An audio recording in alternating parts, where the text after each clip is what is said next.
Aristo'nun tekerlek paradoksu. 2000 yıllık o kusursuz illüzyon. Bir tekerlek, sadece basit bir tekerlek, 2000 yıldır insan aklını kandırıyor olabilir mi? Gerçekten duyduğunuzda inanması güç geliyor değil mi? Her gün yollarda, arabalarda, bisikletlerde gördüğümüz son derece sıradan bir geometri bu. Ama inanın bana, bu basit yapı, insanlık tarihinin en büyük beyinlerini bile yüzyıllar boyunca tam bir çıkmaza sürükledi. Bugün gözümüzün önünde apaçık duran bir gerçekle evrensel sandığımız matematik kurallarının nasıl birbiriyle savaştığını göreceğiz. Antik çağlardan bugüne uzanan, insanı kendi zihniyle şüpheye düşüren bu büyüleyici gizemin, yani o meşhur paradoksun tam içine dalıyoruz. Hazırsanız başlayalım. Bölüm 1. Kusursuz 2000 yıllık illüzyon. Aslında şu an zihinsel bir cinayet mahalline adım atıyoruz. Ama merak etmeyin, ortada bir ceset yok. Burada kurban edilen şey bizzat kendi algılarımız, kendi temel mantığımız. Şimdi zihninizde şu manzarayı canlandırmanızı istiyorum. Kocaman bir tekerlek hayal edin. Eski, devasa bir lokomotif tekerleği gibi düşünün bunu. Şimdi bu dev tekerleğin tam merkezine, onunla birebir aynı merkeze sahip ancak çok daha küçük bir çember ekliyoruz. Bir jant ya da dingil gibi düşünebilirsiniz. İkisi de birbirine sıkı sıkıya, sımsıkı kenetlenmiş durumda. Ve şimdi bu dev tekerleği düz bir zemine koyup hiç kaydırmadan yavaşça ve düz bir çizgide tam bir tur atana kadar yuvarlıyoruz. Çok basit, gayet sıradan bir hareket değil mi?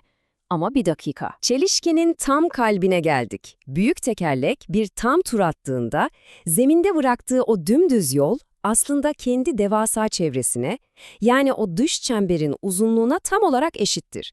Fiziksel ve matematiksel olarak olması gereken de tam olarak bu zaten. Buraya kadar her şey normal. Fakat o büyük tekerleğe sıkıca bağlı olan içteki o küçük çembere bir bakın. O da büyük olanla beraber başlangıç çizgisinden bitiş çizgisine kadar tamı tamına aynı yolu geldi. O da kendi etrafında sadece ve sadece bir tam tur attı. Ve işin garip tarafı, mucizevi bir şekilde yatay düzlemde büyük tekerlekle milimetresiyle milimetresine aynı mesafeyi kat etti.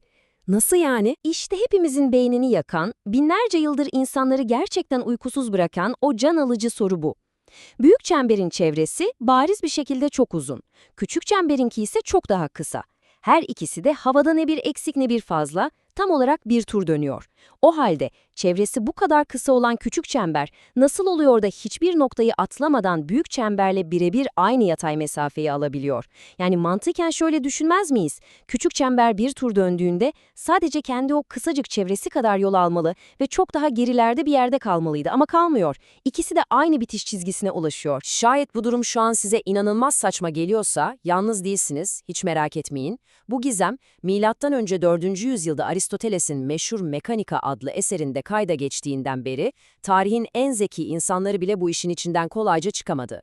Düşünün, sadece antik çağ filozofları değil, 17. yüzyılda modern bilimin kurucusu efsanevi Galileo bile bu problemle haftalarca boğuşmuş.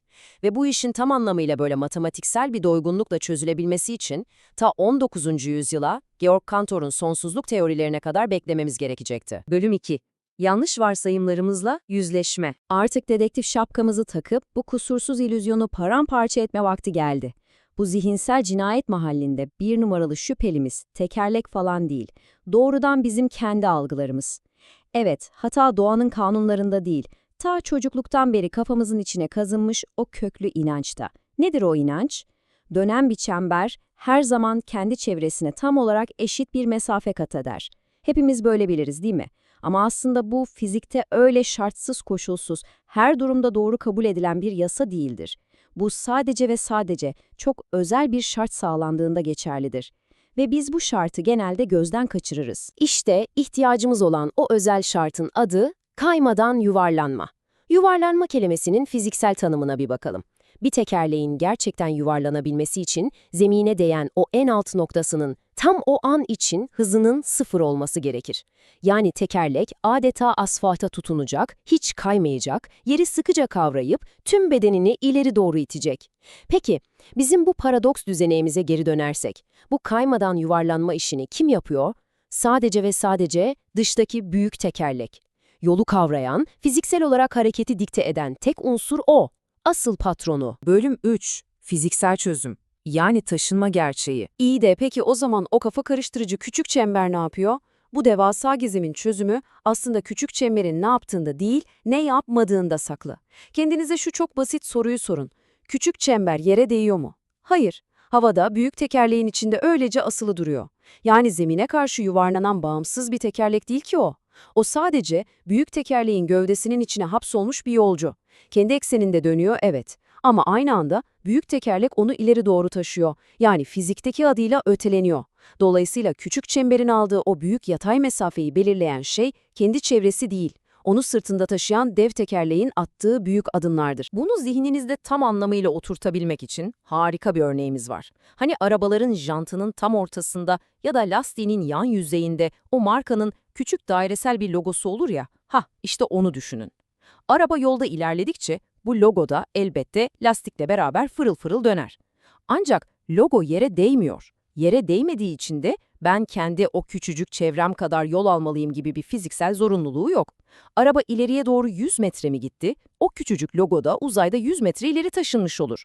Çevresinin 5 santim ya da 10 santim olması kat ettiği mesafeyi asla değiştirmez. Çünkü o yuvarlanmıyor arkadaşlar. Arabayla beraber seyahat ediyor. Bölüm 4. Sikloid eğrisi ve günlük hayat. Fiziksel olarak yuvarlanma ve taşınma farkını netleştirdik.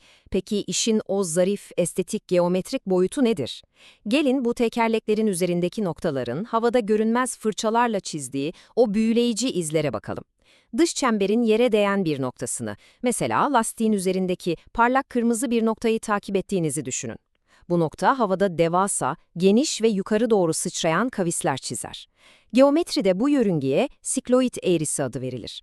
Nokta öyle dümdüz ileri gitmez, tekerlekle beraber epey yukarı çıkar, sonra tekrar kavis çizerek aşağıya iner ve yere vurur. Yani havada kat ettiği fiziksel yol aslında oldukça uzundur. Ve işte her şeyi özetleyen kısım burası. Şimdi aynı takibi iç çemberdeki bir nokta için yapalım.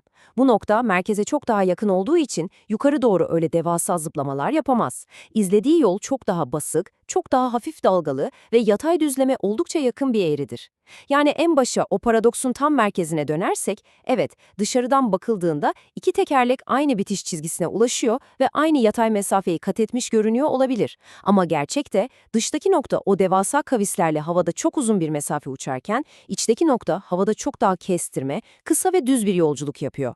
İşin aslı uzayda kat ettikleri fiziksel yollar kesinlikle ama kesinlikle birbirine eşit değil. Bölüm 5. Sonsuzluk ve felsefi kapanış. Fiziği hallettik, geometriyi de çözdük. Geriye beynimizi belki de en çok yoran o saf matematiksel illüzyon kalıyor. Bu işin kilit noktasını 19. yüzyılda dahi matematikçi George Cantor çözdü. Bizim geleneksel algımız bize şunu söylüyordu: eğer küçük çemberdeki noktalar zemindeki uzun çizginin noktalarıyla tek tek eşleşiyorsa, ikisinin de uzunluğu aynı olmalı. Ama Cantor bize çok sarsıcı bir gerçeği hatırlattı. Dedi ki, noktaların boyutu yoktur. İster 1 milimetrelik kısacık bir çizgi olsun, ister 1 kilometrelik devasa bir yol. İkisi de sonsuz sayıda noktadan oluşur. İki farklı sonsuzluğun birbiriyle eşleşebilmesi, o iki çizginin fiziksel uzunluklarının aynı olduğu anlamına gelmez. Yani bizler aslında matematiğin o devasa sonsuzluk illüzyonunun tuzağına düşüyorduk. Tüm bu zihin açıcı serüvenin ardından nihai bir karara varıyoruz. Bu 2000 yıllık muammayı adım adım toparlayalım. 1. Her iki çemberde aynı anda aynı açıyla döner, tur sayıları eşittir, bunda sorun yok. 2. Zemine temas eden dış çember yuvarlanır ve yatayda ne kadar ileri gidileceğine tamamen o karar verir, mesafeyi o dikte eder. 3. İç çember asla zemine temas etmez, yeri kavramaz, o sadece ve sadece dış tekerleğin içinde uzayda taşınır. Ve son olarak 4. Noktaların eşleşmesi matematiğin kurallarını yıkmaz, çünkü ikisi de sınırsız, sonsuz sayıda noktaya sahiptir. Yani ortada doğanın bir hatası, evrensel bir çelişki ya da gerçek bir paradoks falan yok. Sadece gözümüzün ve eksik varsayımlarımızın bizi yanıltması var. Bu keyifli çözümlememizin sonuna yaklaşırken Aristoteles'in o kafa karıştırıcı tekerleğinden hepimizin cebine koyması gereken çok değerli bir ders çıkıyor. Bazen paradokslar doğanın değil, doğrudan bizim kendi varsayımlarımızın çarpışmasıdır. Bir şeye çok açık, son derece mantıklı ve sıradan diye inanmak, onun evrenin mutlak gerçeği olduğu anlamına gelmez. Tekerleklerin ötesine, o görünenin arkasındaki saf mekaniğe bakmayı öğrendiğimizde 2000 yıllık o çözümsüzlükler bile bir anda aydınlığa kavuşuyor. O yüzden sezgilerinizi sorgulamaya, algılarınızın çok daha ötesine bakmaya devam edin. Bir sonraki çözümlemede görüşmek üzere, hoşça kalın ve merakla kalın.